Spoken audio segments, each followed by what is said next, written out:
হ্যাঁ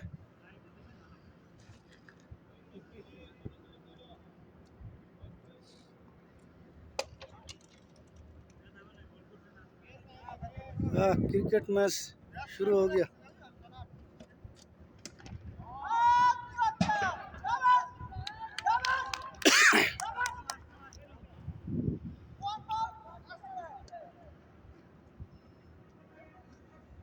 বন্ধুরা সবাই ভিডিওতে যাই নিয়ে বন্ধুরা সবাই কেমন আছেন? আশা করি সবাই ভালো আছেন।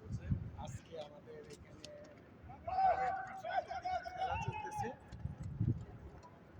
কাজ শেষ করার শেষে আমরা আনন্দ করতেছি। এই জন্য ক্রিকেট খেলা চলতেছে। কালকে সকালে আমাদের বাংলাদেশ পাকিস্তান ম্যাচ হবে। তো আপনারা সবাই